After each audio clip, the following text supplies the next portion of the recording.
देश को कमजोर करने की सुपारी लेकर बैठे हैं। ये वो आतंकी कैट है जो 100 चूहे खा के हज को जाने की चेष्टा कर रही है। Let me bell the cat. तो बाहर क्या करते हैं? आरएसएस को बैन करना चाहिए। क्या bell the cat? Bell the cat का मतलब पता है क्या होता है? पहले बेल द कैट का मतलब पढ़ के आइए जाके, उसके बाद who will bell the cat? Amit ji आपको करना चाहिए, लेकिन आपका भाव भी उसी तरफ को लेके आता हूँ। मेरा झुकाव देशभक्तों की तरफ है। मेरा झुकाव देश के संविधान की तरफ है। आप देख रहे हैं ये देश है हमारा, अमीश देवगन के साथ। आप देख रहे हैं वीकेंड का सबसे भरोसेमंद डिबेट शो। आजादी के इस जश्न की मौके पर यह देश है हमारा, और देश को दंगाई सोच से आजादी कब मिलेगी, एक ऐसी सार्थक बहस है जो आज हम आपके समक्ष लेकर आ रहे हैं। तो इसीलिए आज ये देश है हमारा में दंगाई सोच से आजादी कब, इस पर देखिए हमारा बेहद विशेष एडिशन।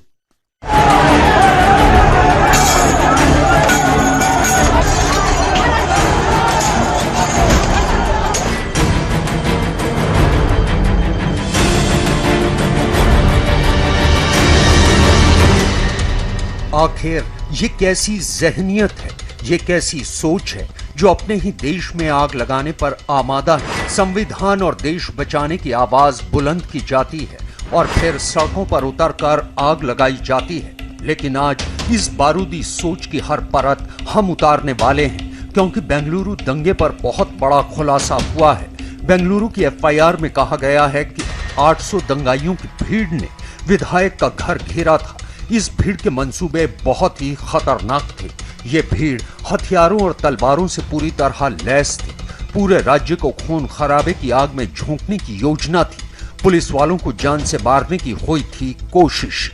कर्नाटक के गृह मंत्री बसवराज बोम्मई ने एसडीपीआई को हिंसा का जिम्मेदार ठहराया है। साथ ही खुलासा हुआ है कि हिंसा के आरोप में गिरफ्तार एसडीपीआई के कलीम पाशा की पत्नी कांग्रेस की पार्षद हैं। ये भी कहा जा रहा है कि दंगे की पूरी प्लानिंग काफी दिनों से चल रही थी और बस एक चिंगारी भड़कने का इंतजार किया जा रहा था। अब बेंगलुरु में एसडीपीआई को बैन करने की मांग जोर पकड़ चुकी है। साथ ही ये कहा जा रहा है कि दंगाइयों से पैसा वसूल कर नुकसान की भरपाई की जाए। कर्नाटक सरकार भी जल्दी ही इस पर फैसला लेने वाली है।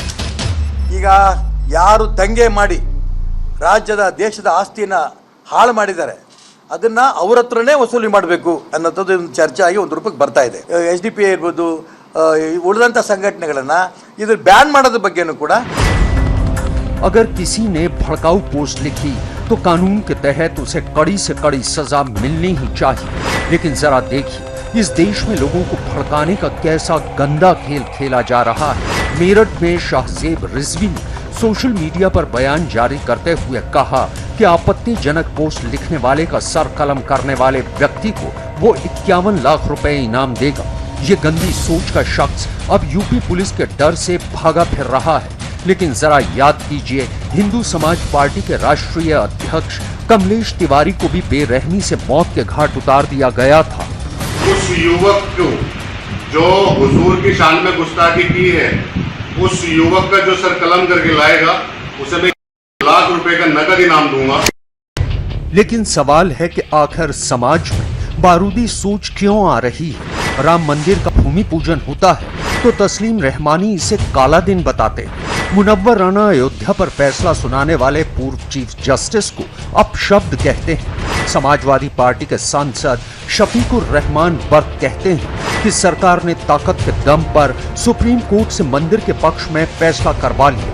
और सिर्फ मंदिर ही क्यों, CAA NRC के नाम पर लोगों को भड़काकर दिल्ली में सुनियोजित दंगा करवाया गया। लखनऊ में नियम कानून ताक पर रखकर प्रदर्शन करने के आरोप में मुनव्वर राणा की दोनों बेटियों फौजिया राणा और सुमैया राणा पर केस दर्ज हुआ। सवाल है कि आखिर इस भड़काऊ तंत्र का उपचार क्या है? दिल्ली और बेंगलुरु में हिंसा करवाने वाली सोच पर वार कब होगा? अब विश्लेषण सुनते हैं।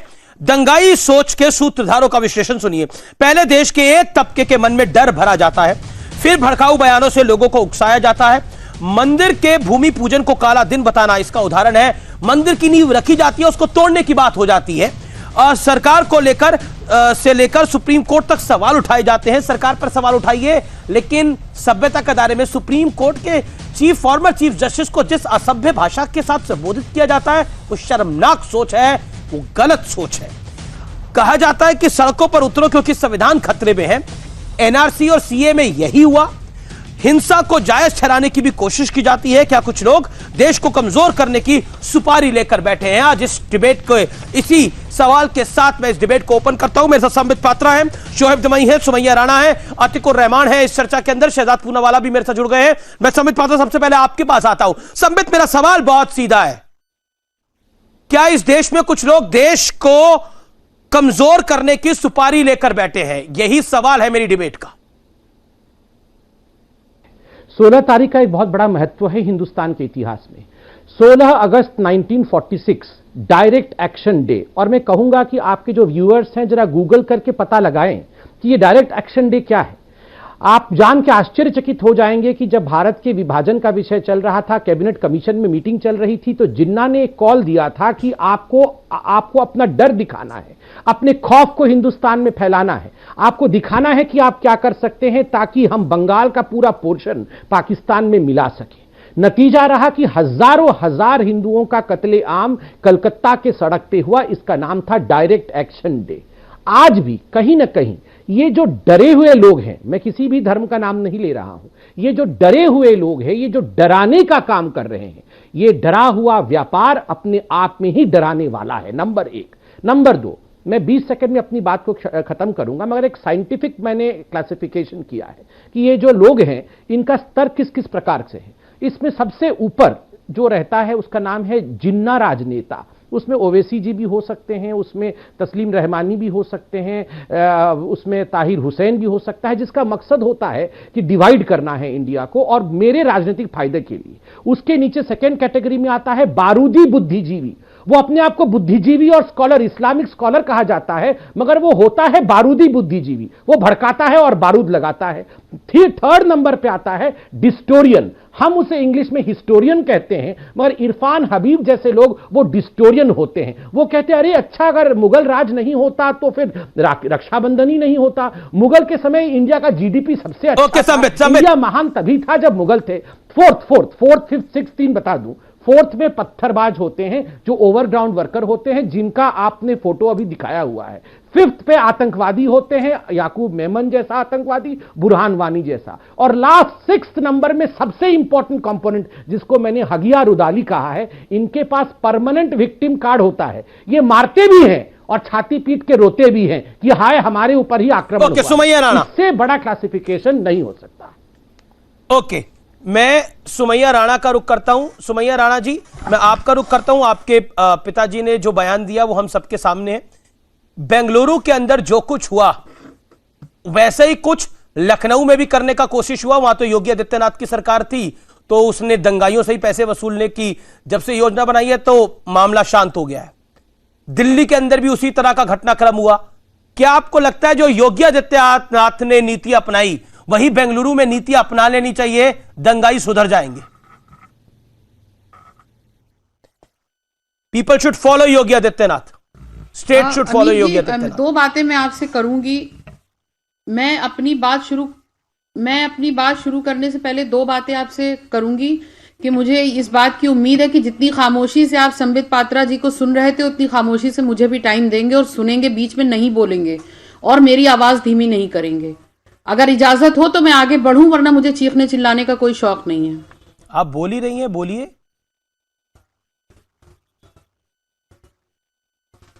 ठीक है अमीर जी। देखिए, जो कुछ भी बेंगलोर में हुआ ये बहुत ही अफसोसनाक और सख्त मजम्मत की बात है। जिस तरीके से वहां पर सोशल मीडिया से बात उठती है और उठ करके वो किस तरह ग्राउंड पे आकर के एक समुदाय दूसरे समुदाय पे के लोगों पर अटैक करता है, चाहे वो हिंदू मुसलमान जो भी हो।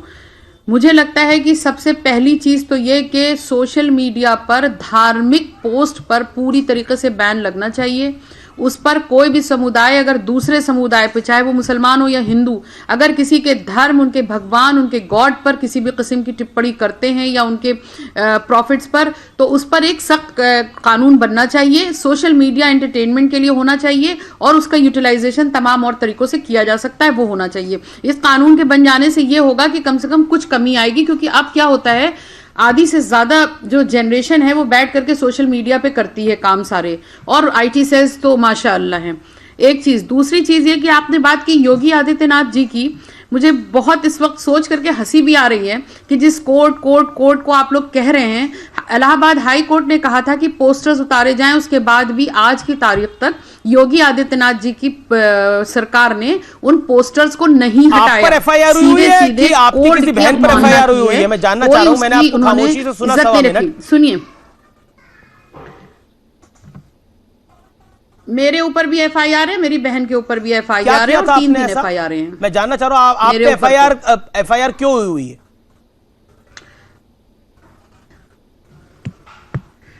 आपको तो जानकारी है बहुत ज्यादा। नहीं, मैं आपके मुख से सुनना चाह रहा था कि किस कारण से हुई थी। संवैधानिक रूप से आंदोलन करने बैठे थे सीए और एनआरसी के खिलाफ। वहां पर हमने कुछ भी नहीं किया, कोई ऐसा एविडेंस नहीं है जो उन्होंने धाराएं लगाई हैं कि हमने पुलिस वालों के काम में अवरोध डाला, ऐसा कुछ भी नहीं हुआ था। उल्टे वो पुलिस हमारे कंबल चोरी करके भाग रही थी। मेरी गलती यह थी कि मैं उन बूढ़ी औरतों के लिए पुलिस के पीछे भागी थी कंबल छीनने के लिए। मतलब हमारे कंबल आप वापस करिए। आप कह रहे हैं कि पुलिस कंबल छीन रही थी, आप पुलिस के पीछे भागी थी। लेकिन मेरी जानकारी है कि 144 धारा लगी हुई थी। 144 की धारा को आप ब्रेक करते हुए आप लोगों ने पुलिस पर अटैक करा था, इसीलिए आप पर यह एफआईआर हुई है। आप भी एक मॉब को लीड कर रही थी। अमीर जी 17 जनवरी 2020 को 144 नहीं थी, उसके अगले दिन लगी है। हम बैठ गए थे 17 जनवरी 2020 को। तो पहली चीज तो जिस वक्त धरना शुरू हुआ था उस वक्त कोई धारा 144 नहीं लगी हुई थी। एक बात मैं और जोड़ दूं, तो बेंगलुरु के अंदर जिन्होंने थाना फूंक दिया, वो सोच बारूदी थी कि नहीं थी? लोग इकट्ठा हो गए, धारा जिन्होंने बेंगलुरु में थाना फूंक दिया, उस सोच के बारे में आप क्या बोलेंगी? जिन्होंने दिल्ली में लोगों के मकान फूंक दिए, क्या बोलेंगी? मैं बार बार ये बोल रही हूं। जिन्होंने दिल्ली में दुकानें फूंक दी, क्या बोलेंगी? लखनऊ में आप जैसे लोगों की वजह से, आप लोगों के भाषणों की वजह से वहां पर पुलिस की गाड़ियां जला दी गई, हमारी वो भी वैन जला दी गई, क्या बोलेंगी?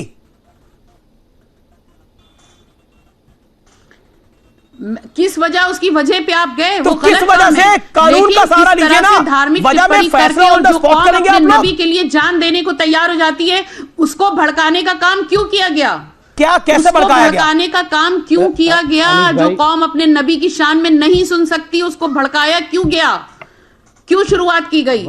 तो कोर्ट है ना, कोर्ट नबी की शान में अगर गुस्ताखी हुई तो कोर्ट जाइए, किसी ने मना नहीं करा, आपत्ति नहीं है। पुलिस थाने जाइए, एफआईआर कराइए। संबित पात्रा, फिर यही बात तो हुई ना कि देश में पूरी तरीके से एक अनस्टेबिलिटी है, एक अराजकता का माहौल चल रहा है, उसमें आपने एक शोषण छोड़ा। कौन फैला रहा है? अनस्टेबिलिटी कौन कर रहा है? संबित पात्रा। और मैं बार बार बोलती हूँ, दोनों तरफ से जो इस तरह की हरकत करते हैं उनके लिए सख्त सजा का प्राविधान होना चाहिए। संबित पात्रा रिस्पॉन्ड। ध्यान से सुना, लेकिन जो वजह है उसको भी सख्त सजा होनी चाहिए। ये सबकी जिम्मेदारी उन लोगों की है जो इस तरह की भड़काऊ पोस्ट डालते हैं। उसकी सजा का तो ऐलान कर ही दिया है कि उसकी गर्दन चाहिए। चलिए अमीश भाई, आप मैं बोल लूं प्लीज? धन्यवाद। देखिए अमीश भाई, मैंने मिस राणा को बड़े ध्यान से सुना, मैं एक एक करके उत्तर देता हूं, थोड़ा वक्त दीजिएगा क्योंकि महत्वपूर्ण विषय है। नंबर 1, इन्होंने कहा सोशल मीडिया के ऊपर तो धार्मिक पोस्टिंग्स को लेकर बैन लग जाना चाहिए और उसमें किसी प्रकार से भी नबी के खिलाफ या किसी और के खिलाफ किसी प्रकार की भड़काऊ बातें नहीं होनी चाहिए। वाजिब बात है। यहां तक तो अंत में उन्होंने कहा कि जो, सुनिए मैं बता रहा हूं, सुन लीजिए जरा। इन्होंने कहा बेंगलुरु में जो हुआ वो इस कारण हुआ क्योंकि नबी के खिलाफ कुछ भड़काऊ पोस्टिंग्स डाले गए थे, जो कि मैं भी कहता हूं बिल्कुल नहीं डालनी चाहिए। मगर आपको पता है, आप में से कितने लोगों को पता है, मैं व्यूअर्स से पूछ रहा हूं, कि ये जो पोस्ट डाली गई थी, जिसको मैं जस्टिफाई नहीं कर रहा हूं, ये एक पोस्ट के उत्तर में डाली गई थी और जो पोस्ट था वो कन्नड़ में लिखा हुआ था और चित्र भगवती दुर्गा मां के और लक्ष्मी मां के थे और इतने गंदे चित्र और इतनी भद्दी बातें उसमें मां के लिए कही गई थी कि मैं यहां इसको रिपीट नहीं कर सकता, ना वो तस्वीर दिखा सकता हूं। उसके उत्तर में किसी ने नवीन जिसका नाम है, उसने भद्दा टिप्पणी किया जो अनुचित है। आईटी सेक्शन के अंतर्गत केस चलना चाहिए था। यहां टिप्पणियों की बात हो रही है। देखिए, यहां मिस राणा बैठी है, मुझे माफ करिएगा राणा जी, आपके पिता का मैं सम्मान तो करता हूं, मगर यहां कॉन्स्टिट्यूशन की बात हो रही है, मुझे यह बोलना आवश्यक है। राणा जी, आपके पिता ने अभी चंद दिनों पहले मंदिर को लेकर जो टिप्पणी कही थी, मैं हूबहू वही टिप्पणी कर देता हूं, करना नहीं चाहिए मगर कर देता हूं, क्योंकि आपके पिता ने कहा है। आपके पिता ने कहा ये जो चीफ जस्टिस ऑफ इंडिया है वो तवायफ जितने में बिकती है उससे भी कम पैसे में बिक गया। तवायफ जितने में बिकती है उससे भी कम पैसे में भारत का chief justice, the chief justice of India, उससे भी कम पैसे में बिक गया। आप एक महिला हैं, मेरी बहन जैसी है, उसके सामने मुझे इस प्रकार के शब्दों का प्रयोग नहीं करना चाहिए, किंतु हिंदुस्तान को जानना चाहिए ये जो बारूदी बुद्धिजीवी हैं वो देश के चीफ जस्टिस ऑफ इंडिया को तवायफ से कंपेयर करते हैं। मैं तवायफ को बुरा नहीं मानता हूं, वो जो किसी भी महिला को, किसी भी पुरुष को मैं जज करने वाला कोई नहीं, मगर यह कहना कि बिकाऊ है, ये कहना कि वो तवायफ से भी गया गुजरा एक चीफ जस्टिस, नंबर एक। और याद करिए, साजिद रशीदी ने चंद दिनों पहले कहा था ये चीफ जस्टिस और ये जो हाई कोर्ट ऑफ इंडिया है ये तो बोगस जजमेंट। और दे दीजिए सुमैया, मैं सुमैया जी की अनुमति से और 10 सेकंड लूंगा, फिर सुमैया जी कह सकती है, सिर्फ 10 सेकंड लूंगा। सुमैया जी, आप ये बताइए, आपने बताया कि आप कंबल बांट रही थी और यूपी के पुलिस ने कंबल चोरी करके आपके कंबलों को लेके भाग। देखिए, इस देश में ये नैरेटिव सेट किया गया है, याकूब मेमन भी कंबल ही बांट रहा था, और ये जो बुरहान वानी था बेचारा, वो हेडमास्टर का बेटा था, वो भी कंबल ही बांट रहा था। हाफिज सईद भी पाकिस्तान में कहता है कि मैं थोड़ी बम फोड़ता हूं, मैं कंबल बांटता हूं, चावल बांटता हूं, मैं तो मदर टेरेसा हूं गरीबों का। तो ये जो नैरेटिव सेट करने की कोशिश की जा रही है, उस नैरेटिव को हमें समझना है और देखना। ओके, सुमैया राणा, जवाब।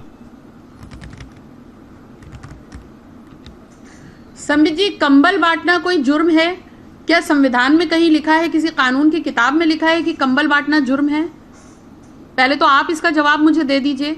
आपने मुझको याकूब मेमन से मिला दिया, आपने तमाम ऐसे लोगों से मिला दिया जिनकी एक पूरी कहानी है पीछे, सब जानते हैं, आप भी, देश भी। तो आप मुझे क्या बनाना चाहते हैं? पहली चीज तो नेशनल टेलीविजन पे बैठ करके मैं एक बात साफ कर देना चाहती हूँ, आपकी ये कहानियां आप चाहे जितनी बना लीजिए बैठ करके, ये भारतीय जनता पार्टी और अंधभक्त को समझ में आती होगी। ये लॉजिकल बात करिए। कंबल छीन कर भागती हुई पुलिस की वीडियो है, उस वीडियो में पुलिस से मैं जा करके ये कह रही हूँ कि ये तानाशाही नहीं चलेगी, आप ये कंबल वापस करिए, ये लोगों के ओढ़ने के लिए है, उन महिलाओं के लिए जिनके लिए आप बेटी बचाओ बेटी पढ़ाओ का नारा देते थे, मुस्लिम महिलाओं को हक दिलाने की बात करते थे। के बयान पर कुछ नहीं बोली मुनव्वर राणा के साथ, छीन करके पुलिस भाग रही थी, आप उसको यहाँ जस्टिफाई मत करिए बैठ करके।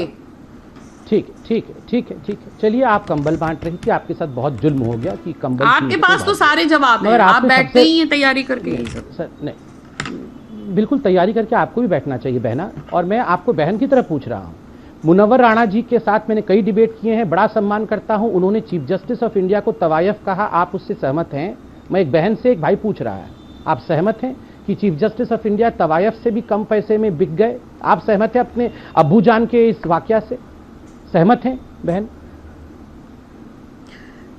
संबित जी, इस पर बात परसों नरसों हो चुकी है, आज डिबेट का मौजू जो है उस पर रहिए। बेंगलुरु हिंसा है बहना, नहीं हुई है बहना, इसका उत्तर देना पड़ेगा, क्योंकि ये बुद्धिजीवी, बारूदी बुद्धिजीवी, आपकी पार्टी के लोग जब बोलते थे कि सुप्रीम कोर्ट का फैसला कुछ भी हो, क्या बोलते हैं, मंदिर वहीं बनाएंगे, वो क्या था? क्या बोलते थे आप? बिल्कुल, मैं बताता हूँ इसका उत्तर, मैं बताता हूँ, मैंने बोला है मंदिर वही बनाएंगे, मैं जवाब देता हूँ, ठीक है, मैं बताता हूँ बहना, मैंने तो खुद कहा बैठ मौलाना बैठ, मंदिर वही बनेगा, क्यों बोला है मैं बताता हूँ।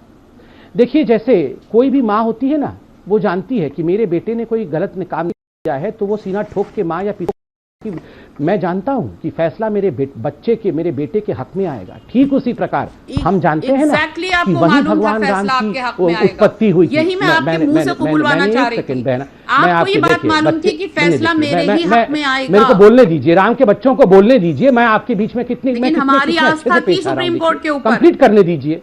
आस्था तो दिख रही है सुमैया राणा जी, आस्था तो दिख रही है। अमीश भाई, मुझे इस प्रश्न का उत्तर कंप्लीट करने दीजिए, और प्लीज अबाध्य कंप्लीट करने दीजिए। बहुत महत्वपूर्ण सवाल पूछा है मेरी बहन ने।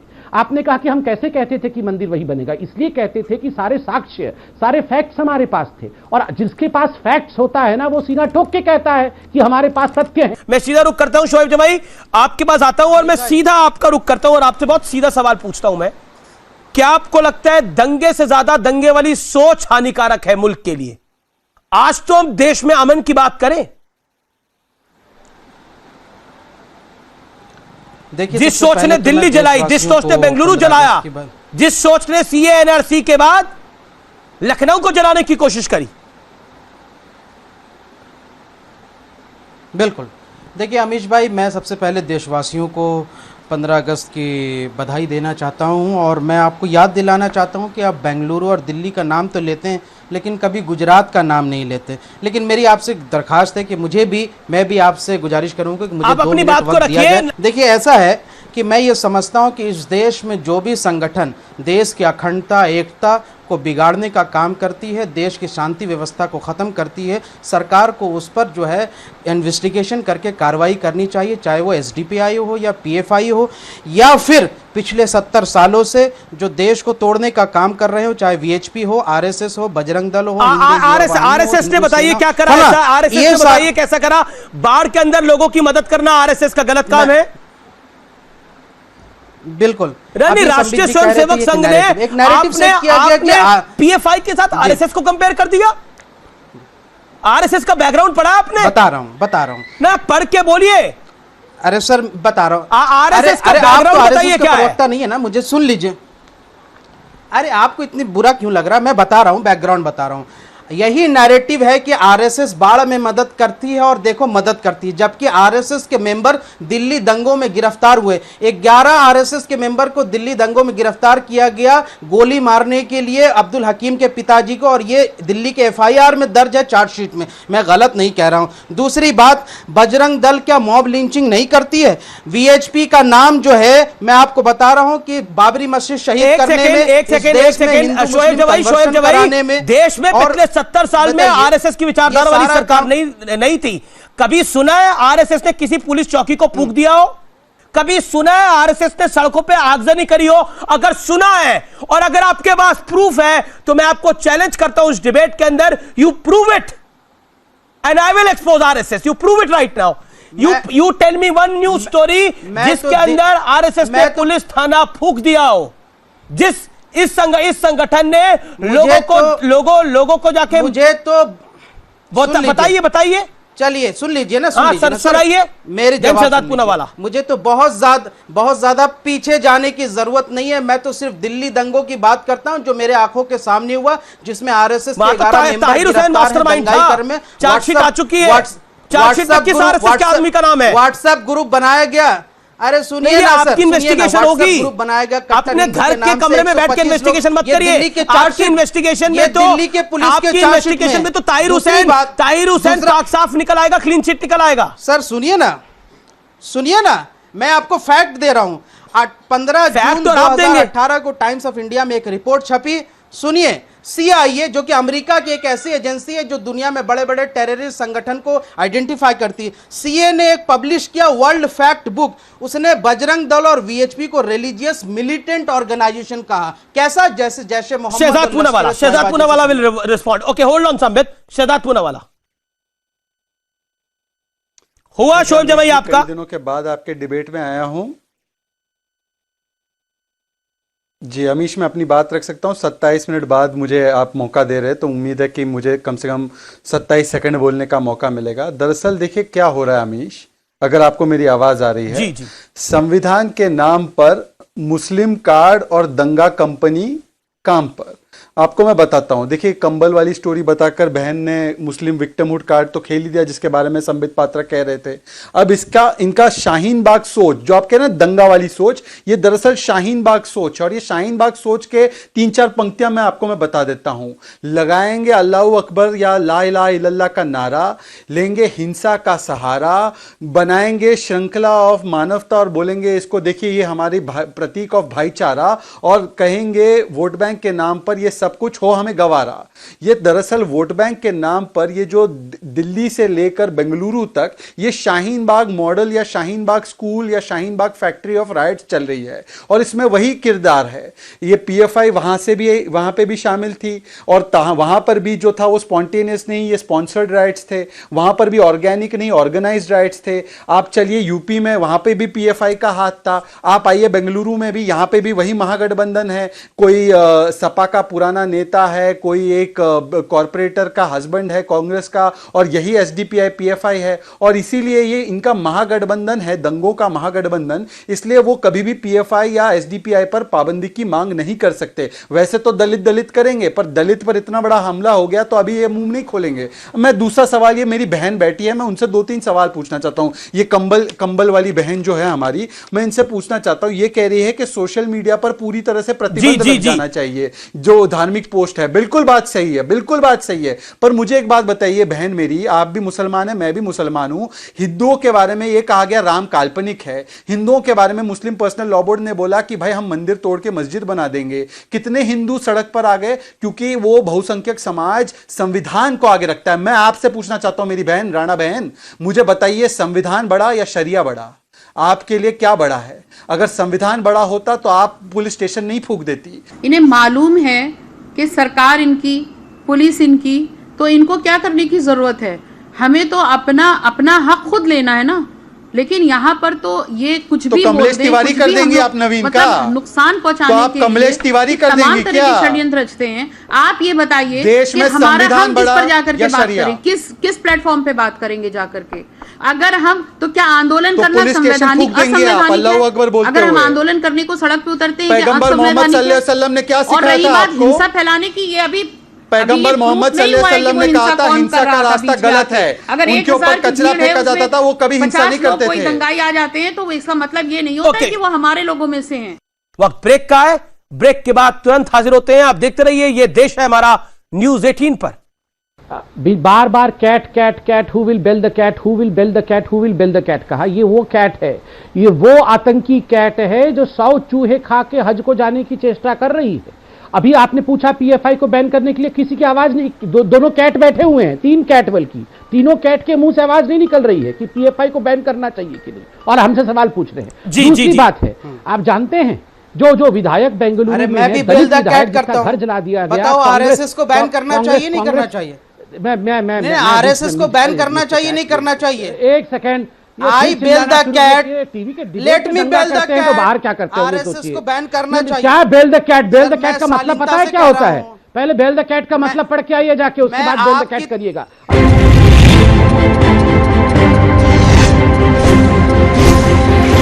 अतिकुर रहमान और शोएब जवाई को याद करना चाह रहे हैं। अमीश जी, मानव श्रृंखला का तो धर्म इन्होंने पहचान लिया, मानव श्रृंखला का धर्म इनको पता है, पर अब ये कह रहे किसने पुलिस स्टेशन फूका हमें क्या पता? ये अल्लाह अकबर के नारे लगा के किसने पुलिस स्टेशन फूका जी? इनको नहीं पता। रहमान किसने फूका पुलिस स्टेशन? ये दंगाई सोच से आजादी कब मिलेगी इस हिंदुस्तान को? मुझे क्या पता, मैंने ये कहा 1000 लोगों की भीड़ में जब 50 जिन्होंने मंदिर बताया उनका धर्म पता है, लेकिन जिन्होंने पुलिस चौकी जला दी उसका धर्म नहीं पता, जिन्होंने गाड़ियां फूक दी उसका धर्म नहीं पता, जिन्होंने एमएलए का घर पे तोड़फोड़ करी उसका धर्म नहीं पता। किसी भी धर्म पर अभद्र टिप्पणी नहीं होनी चाहिए, लेकिन कानून का राज है इस देश के अंदर, संविधान का राज है इस देश के अंदर, किसी का और का राज नहीं है। करता है उसको बचाती है पुलिस। आप ये क्यों नहीं सोचते हैं? नहीं, पुलिस ने तो बचाया तभी तो बचे, नहीं तो यहां तो प्लान पुलिस वालों को ही फूकने का था ना। मैं रुक करता हूं अतिकुर रहमान का। अतिकुर रहमान, जामिया में जो गोपाल चला गया था उसके बारे में क्या ख्याल है? एक सेकंड मैडम अब रुकिए, बाकियों को भी आ रही दीजिए। सुमैया राणा जी, आप ही की सोच वाले हैं ये भी। अतिकुर रहमान साहब, अरे आइए, मुझे कुछ और। अमीश भाई, आपका ये जो हैशटैग है ये बड़ा प्यारा है कि दंगाई सोच से आजादी कब, और इसका जवाब इस सवाल में मैं ढूंढने की कोशिश कर रहा हूं कि who will bell the cat. Okay, आज तक के अमीश भाई बताइए कि जितने भी दंगे हुए हैं आजादी से लेके अब तक के, उसका राजनीतिक फायदा किस किस को पहुंचा है? 1974 में मिसिस गांधी और अटल बिहारी वाजपेयी जी के बीच में एक बहस है। उसमें मिसिस गांधी पूछ रही है वाजपेयी जी से कि क्या बात है, वाजपेयी जी जहां कहीं आरएसएस प्रचारक जाते हैं उसके 5 दिनों के अंदर वहां पर दंगा हो जाता है। तो वाजपेयी जी जवाब देते हैं कि ये एक कोइंसिडेंस है और मिसिस गांधी कहती है कि ये एक स्ट्रेंज कोइंसिडेंस है।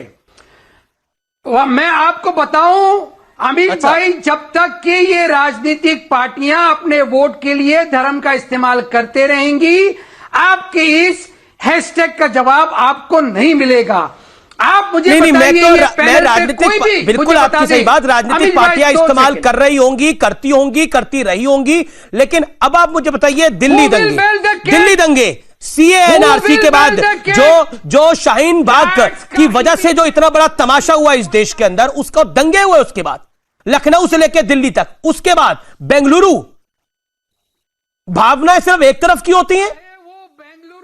या दिल्ली हो, उसका राजनीतिक फायदा किसको पहुंचा? Who will bell the cat? Amit ji आपको करना चाहिए, लेकिन आपका भाव भी उसी तरफ जा रहा है ना। सर मेरा झुकाव तो देश की तरफ है, मेरा झुकाव तो देश के संविधान की तरफ है। लगातार कोशिश की ना मेरा झुकाव उनकी तरफ बिल्कुल नहीं है जो सुप्रीम कोर्ट के फॉर्मर सीजीआई को अभद्र भाषा बोले। मेरा झुकाव बिल्कुल उनकी तरफ नहीं है, ना हो सकता है। मेरा झुकाव देशभक्तों की तरफ है, मेरा झुकाव देश के संविधान की तरफ है। मैं आ सकता हूं जी संबित, रिस्पॉन्ड टू अतिकुर रहमान। संविधान की तो धज्जियां उड़ा दी संबित पात्रा जी ने।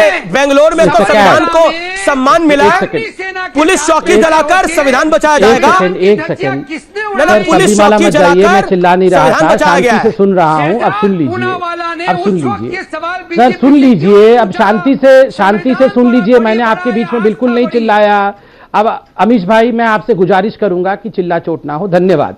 अमीश भाई, आपने शायद मार्क नहीं किया, एक बहुत महत्वपूर्ण बात आपके डिबेट में कही गई और हम में से किसी ने ध्यान नहीं दिया। जब आपने मिस राणा से कुछ सवाल पूछा तो उन्होंने कहा हम किसके पास जाएं? सरकार आपकी, पुलिस आपकी, और इनके पिता ने कहा है कि चीफ जस्टिस ऑफ इंडिया भी तो हमारे हैं और न्यायालय भी हमारा है। तो ये कहां जाएंगे? ये सरकार इनकी नहीं है। आप सोचिए, जो सरकार चुनी हुई सरकार है वो इनकी सरकार नहीं है। जो पुलिस प्रशासन सरकार द्वारा बनाई गई है और भारत के लोगों और संविधान द्वारा बनाई गई है, उस पर वो विश्वास नहीं करते। सुप्रीम कोर्ट इनकी नहीं है, वो तो तवायफ है। और तो और इसीलिए दिल्ली के जो माइनॉरिटी कमीशन के चेयरपर्सन है, उन्होंने दिल्ली के माइनॉरिटी कमीशन के चेयरपर्सन ने चिट्ठी लिखी थी इराक और ईरान को कि आप लोग आके भारत में मुसलमानों को बचाइए, क्योंकि यहां तो कोई हमारा है नहीं। तो आप इनके माइंड को सोचिए। सबसे बड़ी बात है, आप जरा शोएब जमाई की तस्वीर को यहां दिखाइए। मैं कुछ कहने वाला हूं। एक चीज हो, एक सोच होती है जिसको गजवाए हिंद कहते हैं। शोएब जमाई, आप शोएब जमाई के पीछे, आज शोएब जमाई जी के पीछे आप इंडिया के नेशनल फ्लैग को देखिए। इंडिया के नेशनल फ्लैग के ऊपर इन्होंने क्या लिखा है मैं पढ़ नहीं पा रहा हूं, मगर उन्होंने इंडिया के नेशनल फ्लैग के ऊपर उर्दू में कुछ लिखा है। ठीक है, अगर गलती से संबित पात्रा ने इंडिया के नेशनल फ्लैग के ऊपर संस्कृत में लिख दिया होता, ईद मुबारक लिखा है। अगर मैं यहीं पर ओम गण गणपताय नमः, ठीक है, अगर मैं नेशनल फ्लैग के ऊपर ओम गणेशाय नमः लिख देता, नहीं हो क्या? अरे तो मैंने सुन लिया, भारतीय मैंने बीच में नहीं बोला था। अमीश भाई, अब मैं चाहूंगा अब मैंने इन्होंने बोल दिया ईद मुबारक लिखा हुआ है, क्योंकि मैं उर्दू पढ़ नहीं सकता हूँ।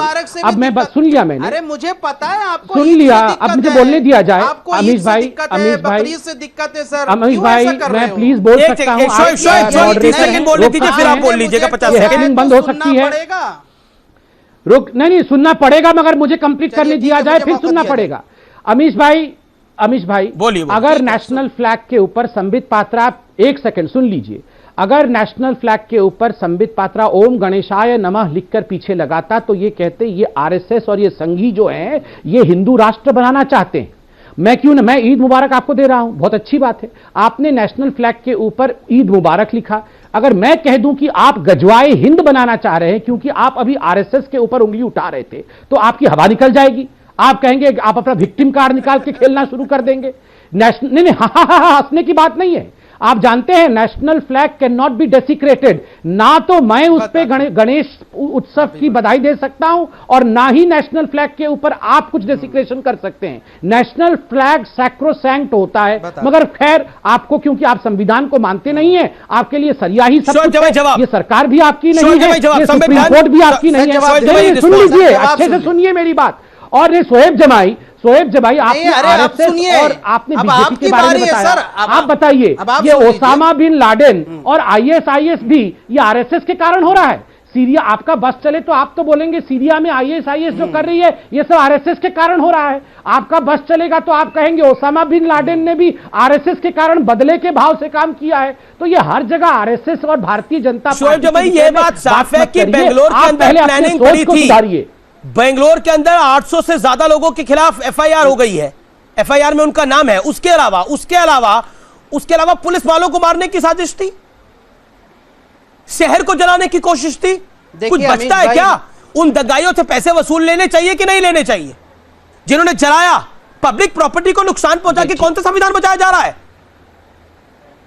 शोएब जमाई, अब मैं आपको जवाब देता हूं। देखिए, मैं पहले संबित पात्रा जी को जवाब देना चाहता हूं। मैं ये कहता हूं कि हम जो डिबेट करते हैं, चूंकि करोड़ों लोग देखते हैं, हमें भी डिबेट के दौरान किसी की आस्था पे टीका टिप्पणी नहीं करना चाहिए। कुछ अभी 2 दिन पहले ही कुछ ऐसा हुआ था, संबित जी ने किसी के ऊपर जो है टीका टिप्पणी की थी, उनके टीके पर, उनके कलावे पर, उनको जयचंद तक कहा। उनकी पत्नी ने कहा कि जो है उन्होंने इस बात को इतना दिल से ले लिया कि वो दुनिया से चले गए। मुझे लगता है कि इस देश में किसी को सर्टिफिकेट देने का अधिकार नहीं है। पोस्टमार्टम हुआ था, व्यक्ति चला गया, उनकी लाश पर गंदा खेल खेल रहे हो, शर्म आनी चाहिए। जिसकी नियति ने, जिसको ईश्वर ने उठा लिया, नियति की वजह से चला गया। अगर ऐसी बात होगी तो आपने संबित पात्रा, आपने नरेंद्र मोदी को, आपने अमित शाह को, आपने संबित पात्रा को क्या कुछ नहीं कहा इस डिबेट के अंदर? त्यागी जी की पत्नी ने कहा, कुछ भी बोलते हैं आप लोग। मैं जवाब देता हूं, एक सेकंड, वीडियो देखिए। ये बहस बनाई है, आज ये विषय नहीं है आज की बहस का। मैं जवाब देता हूं। शर्मनाक बात। अरे भैया, किसी की लाश पर राजनीति करते हो? जोर से चिल्ला रहे हैं। अरे अभी तो चौथा नहीं हुआ उस व्यक्ति का, आप लोग उस लाश पर राजनीति कर रहे हो, और जो उस लाश पर राजनीति कर रहा है और इतनी घिनौनी बात कर रहा है, उन्हें शर्म आनी चाहिए, उन्हें शर्म आनी चाहिए। अमीश, अरे चिता ठंडी नहीं हुई और राजनीतिक रोटियां सेक रहे हो अपनी, शेमफुल। नहीं, मैं इस पे कुछ कहना चाहूंगा। व्यक्तिगत हमला हुआ है, मैं इस पे कहना चाहूंगा। बोलिए। इस पे कहना चाहूंगा मैं देखिए, मुझे राजीव त्यागी जी मेरे अनन्य मित्रों में से एक थे। हर वर्ष आम भिजवाते थे, हमारी फोन पे घंटों बात होती थी। मैं उनको नमन करता हूं। हाँ, डिबेट करना हमारा कर्तव्य है। इसका अर्थ ये नहीं है कि अतीकुर रहमान मेरे दुश्मन है और मैं इनको मार डालूंगा। एक बात याद रखिए, अगर कांग्रेस पार्टी या आप कह रहे हैं कि उनकी हत्या हुई थी, तो मैं पूछ रहा हूं, मैं एक नागरिक के नाते पूछ रहा हूं, अगर उनकी हत्या की गई थी तो उनका पोस्टमार्टम क्यों नहीं करवाया गया? ये डायरेक्शन ऑफ ड्यूटी क्यों है? उनको जहर दिया गया, किस प्रकार से हत्या की गई, क्या हुआ, ये सब विषय जांच का विषय था। क्यों नहीं पोस्टमार्टम किया गया? मैं अपने भाई से पूछ रहा हूं। That is not a topic. वो मेरे I think you also should not indulge in this. Exactly, that is not the topic. जो लोग कह रहे हैं कि हत्या हुई है उनकी, तो उनको इसका जवाब देना पड़ेगा। I think God bless his soul. उनकी भगवान उनकी आत्मा को शांति दे, उनके परिवार को शक्ति दे। मेरी ईश्वर से यही प्रार्थना है। Let's get back to the debate. Shahzad Poonawalla. Amish, देखिए, पहले तो बड़ा दुर्भाग्यपूर्ण है कि इस तरीके से ये संबित पर हमला किया। चाहे आपकी विचारधारा जो भी हो, ऐसे डिबेट में नहीं होना चाहिए। पर बहरहाल इस बात से आगे बढ़ते, मेरे 2 स्पेसिफिक सवाल है। पहला सवाल मेरा ये है कि देखिए, जो करेगा दंगाई उसको करनी पड़ेगी भरपाई। ये किसने कहा? ये योगी आदित्यनाथ ने नहीं कहा, ये सुप्रीम कोर्ट ने कहा है। और योगी आदित्यनाथ ने पहली बार अपनी यूपी की सरकार में इसका पालन किया है। तो पहले तो ये प्रिंसिपल सुप्रीम कोर्ट का और संविधान का एक फंडामेंटल ड्यूटी है। दूसरी बात, तो इधर भी भरपाई होनी चाहिए। दूसरी बात, ये अतीकुर रहमान साहब जो बेल द कैट कह रहे थे, उनको पूछिए जरा, बेल द कैट करना है तो भाई इंदिरा गांधी का उन्होंने बताया। तो इंदिरा गांधी और कांग्रेस के जमाने में और कांग्रेस पार्टी के जमाने में दिल्ली दंगे, अहमदाबाद दंगे, मुंबई के दंगे, भागलपुर, हाशिमपुरा, तमाम दंगे हुए। गुजरात में दंगों के लिए सरकार जिम्मेदार, बेंगलुरु में दंगों के लिए सरकार जिम्मेदार, इंदिरा के दंगे के लिए आरएसएस जिम्मेदार। यह कैसा दोहरा मापदंड है? और तीसरा सवाल, मेरी कंबल वाली बहन, आगे सवाल पूछ लीजिएगा, लेकिन अभी आतिक रहमान से सवाल पूछा था, एक ही बारी में दो सवाल पूछेंगे, जवाब किससे लेंगे? मेरे लिए प्रॉब्लम हो जाती है। आतिक रहमान जवाब सवाल है, डिबेट का मेन सवाल है। जी जी जी, नहीं, डिबेट का मेन सवाल है। कंबल वाली बहन से एक डिबेट का मेन सवाल है। जी जी, कंबल वाली बहन ने बोला कि हाय हम कहां जाए, हमारी कोई नहीं सुनता, हम कहां जाए। तो कंबल वाली बहन ये बताओ कि संविधान में आपकी आस्था ज्यादा है या शरिया में? आपके लिए पहला क्या है? संविधान में आपके पास ये भी ऑप्शन था कि पुलिस ठीक है, शहजाद हुआ शहजाद आपने बोला, आप मुझे बताओ कि आप गला काटने वाली शरिया वाली बात पे है या संविधान वाली बात? Atiq Rahman first you respond. फिर से मैं दोहराऊंगा अमित जी, आपका हैशटैग दंगाई सोच से आजादी कब, who will bell the cat पे एतराज हो रहा है शहजाद को। तो आप मुझे बताइए, जब 1984 के लिए इंदिरा गांधी, राजीव गांधी को जिम्मेदार ठहरा रहे हैं आप, तो हम क्यों नहीं 2002 के लिए प्रधानमंत्री मोदी को जिम्मेदार ठहराएं? आप कैसे ये सोच सकते हैं? तो फिर आप आरएसएस को क्यों 1984 दोष दे रहे थे? भूल नहीं फिर पाते आरएसएस हो, को क्यों दोष दे रहे थे? 2002 भूल जाए, फिर आरएसएस को क्यों दोष दिया भाई अभी आपने? कि ऐसा हमारा मुल्क है, या आपके हैशटैग अरे के मिस्टर हवाले से बोल रहा हूं मैं, मिस्टर कैट, ऐसा मुल्क अभी है, आपने आरएसएस को दोष जेनोसाइड दिया करने के बाद लोग प्रधानमंत्री बन जाते हैं। तो पीएफआई एसडीपीआई को बैन करना चाहिए, जिसका हर दंगे में नाम आ रहा है। एसडीपीआई और पीएफआई को बैन करना चाहिए। आतिक रहमान एक सेकंड, आप ताली मार रहे हैं, लेकिन एक बताइए, एसडीपीआई और पीएफआई को बैन करना चाहिए, जिसका हर दंगे में नाम आ रहा है, उसका साथ देंगे आप? Who will build the cat? SDPI, Atiq Rehman, मेरा सवाल आपसे डायरेक्ट है, my straight question to you, SDPI PFI को मुझे बैन बेल करना ही पड़ेगा चाहिए कैट ना? को। Let me bell the cat, let me bell the cat. Okay, I am banning the cat. I am banning the cat. SDPI, PFI is the cat. We have to ban it. Will you agree? एक second, will you agree, Atiq Rahman? ये गोट है, cat अरे साहब, 70 साल पुरानी RSS को तो करके दिखाओ पहले। Not SDPI, PFI, oh my God! जुमा 8 दिन हुए नहीं है एसडीपीआई को। No, अच्छा SDPI को बैन नहीं करना चाहिए, क्यों? सोशल वर्क देखो। अच्छा, सिमी को बैन करना सही था कि गलत था? सिमी को बैन करना सही था कि गलत था? बेंगलुरु में हादसा हुआ, This exposes my, यही एक्सपोज करता है इनका माइंडसेट, यही एक्सपोज करता है पूरी कहानी को। Atiq Rahman, hold on, Shoaib Jawai, SDPI और पीएफआई को बैन करना चाहिए, यस और नो? होल्ड ऑन, इसको कोई टक्कर दे सकता है? ओके, शोएब जवाई जी, एसडीपीआई पीएफआई को बैन करना चाहिए, यस और no?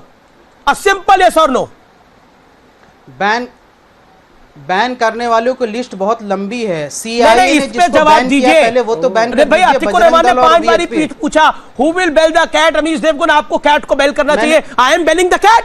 SDPI and PFI are the दंगाई cats, we have to ban it. Tell me, अब वही दंगा करने वाली भी नहीं है, उन्हें पकड़िए। वैसे मैं वीडियो को बर्दाश्त करता हूं, लेकिन वही दंगा करने वाली भी नहीं है। अब तक तो इलेक्शन कमीशन को चली गई चूहे खाकर। अरे भाई, अब तक तो इलेक्शन कमीशन एसडीपीआई को चुनाव लड़ने की इजाजत दे रही है। इन्वेस्टिगेशन कीजिए, इन्वेस्टिगेशन कीजिए, गिल्टी होता है तो कीजिए। अरे भाई, वामपंथी सरकार ने बोला इन्वेस्टिगेशन क्या, तो राम मंदिर का निर्णय नहीं मान रहे, इन्वेस्टिगेशन को मानेंगे? नहीं करना चाहिए। Atiq Rahman, with due respect, आपने बोला कि please bell the cat, I have belled the cat, लेकिन look at the response. Samit Patra, 30 second, last comments on this important topic, दंगाई सोच। आवाज नहीं आ रही है। Samit is not there. Shoaib Jawai, नहीं आ रहा।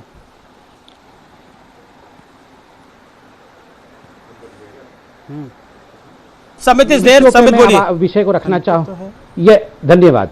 मैं 3 विषयों पे अपना विषय रखता हूँ, बहुत छोटे छोटे। 30 सेकंड समित। पहला तो इन्होंने बार बार cat, who will bell the cat, who will bell the cat, who will bell the cat कहा। ये वो कैट है, ये वो आतंकी कैट है जो 100 चूहे खा के हज को जाने की चेष्टा कर रही है। अभी आपने पूछा पीएफआई को बैन करने के लिए, किसी की आवाज नहीं, दोनों कैट बैठे हुए हैं, 3 कैट, बल्कि तीनों कैट के मुंह से आवाज नहीं निकल रही है कि पीएफआई को बैन करना चाहिए कि नहीं, और हमसे सवाल पूछ रहे हैं। दूसरी बात है, आप जानते हैं जो विधायक बेंगलुरु में मैं भी बेल द कैट करता हूं, घर जला दिया गया। बताओ, आरएसएस को बैन करना चाहिए नहीं करना चाहिए? मैं आरएसएस को बैन करना चाहिए नहीं करना चाहिए? एक second, I bell the cat, TV के let me bell the cat. तो बाहर क्या करते हैं? आरएसएस को बैन करना चाहिए। क्या bell the cat? Bell the cat का मतलब पता है क्या होता है? पहले बेल द कैट का मतलब पढ़ के आइए जाके, उसके बाद बेल द कैट करिएगा। अब सुनिए ध्यान से। नहीं, पहले do you know what is the meaning of bell the cat? Do you know? No, do you know what is the meaning of bell the cat? मैं किसी को मार नहीं देता हूं। आप ही ने मारा है। पहले बताओ, आपने RSS उस को दिन बैन डिबेट करना में चाहिए कहा कि नहीं करना कि चाहिए? अगर आप आग लगाओ, आप अगर आग में हाथ डालोगे तो मर जाओगे। आप ही ने मारा है। RSS में बैन आप करना हत्यारे चाहिए, नहीं करना हो। चाहिए? आपने लास्ट में सरदार कहा पटेल था, ने बैन किया, नहीं मुझे किया? लगता है इस बैच में नहीं आना चाहिए। Atiqur Rahman, 10 second, Atiqur Rahman. Okay Shoel Jawai, Samit Patra, hold on. Atiqur Rahman किसी के बीच में नहीं बोलते, मुझे उनको, मैं सबको ऑडियो डाउन करके उनको 10 सेकंड दे रहा हूं। अतिकुर रहमान बोलिए जी। 5 बधाई हो सेकंड अमित जी कि आपने एसडीपीआई को बैल किया। अब आप मुझे बताइए कि एसडीपीआई और पीएफआई के कितने एमएलए हैं पूरे हिंदुस्तान में और कितने मेंबर ऑफ पार्लियामेंट हैं? वो तो बिना और उसी के वो इतना सब RSS कुछ कर रही है। BJP चलिए, बहुत जो बहुत रथ यात्रा से, अमित जी प्लीज जी, जी। प्लीज 20 सेकंड दे दीजिए। टाइम नहीं है मेरे पास। रथ यात्रा से लेके आज तक के 2 सीट से एब्सोल्यूट मेजोरिटी में आए, सिर्फ और सिर्फ धर्म के नाम पर। फिलहाल ये देश है हमारा में इतना ही। नमस्कार, और आज का निष्कर्ष यही है, जय हिंद।